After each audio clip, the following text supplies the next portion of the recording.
Hello SSC পোলাপান। তো আজকে হচ্ছে গিয়ে কয়েকটা ইম্পর্টেন্ট জিনিস হচ্ছে কথা নিয়ে বলবো। সেটা হচ্ছে তোমার রিসেন্টলি যে তোমাদের পরীক্ষাগুলো গেল আর এগুলো নিয়ে হচ্ছে একটু ঝামেলাগুলো চলতেছে। তো এই পার্সপেক্টিভে কয়েকটা কথা বলবো। তো এই কথাগুলো হচ্ছে একটু মনোযোগ দিয়ে শোনো। খুবই ইম্পর্টেন্ট একটা জিনিস, একটা ইন্টারেস্টিং ফ্যাক্ট আর কি হয়ে গেছে। সেই জিনিসটা হচ্ছে তোমাদের হচ্ছে এখন মানে ম্যাক্সিমাম স্টুডেন্টরা হচ্ছে ভাবে আমি আগের দিন পড়বো, পরের দিন হচ্ছে A+ পাবো। তো আগের দিন পরে পরের দিন A+, আর যদি না পাইতে পারি তাহলে মেসেজ গরম। তো এখানে আমাদের স্টুডেন্ট আর জনগণ আসলে কি চায় এটা আসলে না তারা নিজেরা জানে না। লাইক ইজি কোয়েশ্চেন করলেও ঝামেলা, কঠিন কোয়েশ্চেন করলেও ঝামেলা। কোন দিকে যাবে? এটা হচ্ছে প্রবলেম। সেকেন্ড প্রবলেমটা হচ্ছে আমরা হচ্ছে গিয়ে এই জিনিসটা আমাদের মাইন্ডসেট আইসা গেছে। আমাদের এসএসসি লেভেল আলাদা, এডমিশন লেভেল হচ্ছে আলাদা। এটা আমাদের না বের করতে হবে। এসএসসি আর এডমিশন লেভেলটা না সেম ধরতে হবে, সত্যি কথা বলতে। তো এই দুটোর মধ্যে পার্থক্য রাখা আসলে উচিত না। তো এখন এডমিশন লেভেলের কোয়েশ্চেন যদি এসএসসি তে আসে এটা কিন্তু ভালো ভালো দিক। এটা আসলে অ্যাকচুয়াল যে ব্রিলিয়ান্ট ওরা আসলে উঠে আসবে। তাহলে কি হয় সব ব্যালেন্স হয়ে যায়। ওকে, লাইক আমি যদি একটু বলি মেডিকেল এক্সামের কথা বলি বা হচ্ছে গিয়ে এমসিকিউ নির্ভর যে এক্সাম গুলা কিছু আছে, এখানে দেখা যায় কোয়েশ্চেন যদি খুব সহজ হয়ে যায় তাহলে সবার জন্য না ইকুয়াল হয়ে যায়। যারা খুব বেশি পড়ছে ওরাও পারে, যারা খুব কম পড়ছে ওরাও পেরে ফেলে। তখন না সে দেখা যায় যে অনেক ব্রিলিয়ান্ট স্টুডেন্ট তার জায়গায় যেতে পারে না, বাট অনেক লো মডারেট স্টুডেন্ট ভালো রেজাল্ট করে ফেলছে, কারণ ওই দিনের ভাগ্যের খেলা তো। আচ্ছা, এটা একটা প্রবলেম হয়। তো আবার আমি যদি একটু এই চিন্তাটা করি, ধরো হচ্ছে আমাদের ফিজিক্সের তোমাদের ফিজিক্সের যে কোয়েশনটা দুইটা কোয়েশন আসছিল এর মধ্যে মুক্ত পথের যে অঙ্কটা, এখানে তোমার ডাটা ছিল না। ওকে, হয়তো বা কিছু থিমেটিক এরর আছে, বাট আমি যদি চিন্তা যদি করি এভাবে, ছিল না তো কি হয়েছে, তোমার কোয়েশন করতে তোমাকে চেক করতে পারে না। তুমি ভুলটা ধরতে পারো কিনা, তুমি সঠিকটা লিখবা, তুমি যেটা জানো তুমি এটা লিখবা, সেও বেসিসে নাম্বার দেওয়া হবে।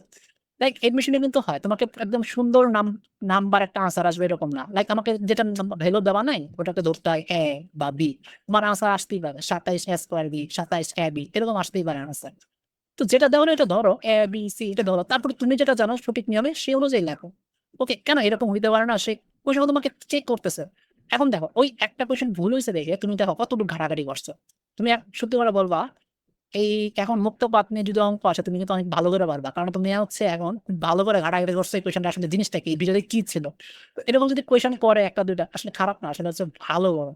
তো এই স্ট্যান্ডার্ডে কোয়েশ্চেন প্যাটার্ন যদি রাখে বাংলাদেশে হচ্ছে গিয়ে, তাহলে এসসি লেভেল একটু হাই লেভেলে যাবে। আমার এখানে স্টুডেন্টের এই সমস্যা বা স্টুডেন্টরাই এটা বিরোধিতা করতেছে। জানি না এটা আসলে তোমাদের নিজেরই তো।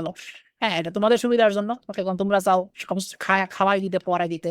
লাইক বাংলাদেশে কিছু কিওয়ার্ড আছে, সেই কিওয়ার্ড গুলা কি, একদিনে কোটিপতি, কিছু না করে 100 টাকা 1000 টাকা ইনকাম, একদিনে পড়ে পুরো বই শেষ, কিছু না পড়ে 100-তে 100, তারপরে হচ্ছে গিয়ে এরকম টাইপ। মানে যত আকাঙ্ক্ষা কাজগুলো আছে সবগুলো হচ্ছে গিয়ে বাংলাদেশের প্রিয় কিওয়ার্ড, এগুলো আর কি সবসময় সে খুঁজে। তো এই কারণে হচ্ছে বাংলাদেশ আর কি আগাইতে পারতেছে না।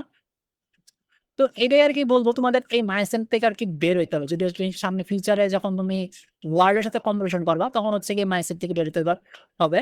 আর বাংলাদেশে যদি থাকতে চাও তাহলে আসলে জানি না ফিউচার বাংলাদেশে কি আছে, বাট স্টিল বাংলাদেশে আমি বলবো এই লেভেলটা আসলে একটা স্ট্যান্ডার্ড করা উচিত। ওকে, এই স্ট্যান্ডার্ডের কোয়েশন হবে, সবাই ওইভাবে প্রিপারেশন দিবে, তাহলে তোমার তোমাদেরও উপকার হবে, বাংলাদেশের হচ্ছে উপকার হবে, সবগুলো মিলে হচ্ছে উপকার হওয়া স্টার্ট করবে। তো এইটাই আরকি বলবো। তুমি যদি হচ্ছে পরীক্ষার আগের দিন জাস্ট পড়ে A+ পাইতে পারো, তাহলে তোমার উদ্দেশ্যটা সফল হলো না। পড়ালেখার উদ্দেশ্যটা সফল হলো না। তো বইটা আরকি পড়তে হবে খুব ভালো করে। পড়বা, বইটা ভালো করে কি আছে না আছে দেখবা নিজেই বুঝতেছে সবই লেখা আছে। জাস্ট খালি একটু হেল্প নিতে পারো আমাদের। তো এইটাই তোমার 100-তে 100 হয়ে যাবে। আর বেশি তো কিছু হোক না। সো এটাই আরকি বলা। তোমাদের হচ্ছে এই মাইন্ডসেটটা মানে হচ্ছে এসএসসি লেভেল, এডমিশন লেভেল ২ টা আলাদা জিনিস। এই মাইন্ডসেটটা একটু চেঞ্জ করার ট্রাই করবা। আর হচ্ছে পড়াশোনা করতে থাকবা। দেখবা তো obviously তোমার সাকসেস তো আসবে। এটাতে হোক বা ওটাতে হোক obviously আসবে। তো ওইটাই নিয়ে বলা আরকি। মানে এই ২ টা ভুলের জন্য এত মাতামাতির মানে কিছুই আসলে আমি দেখতেছিলাম না এখানে। তো এটাই। তো that's for it.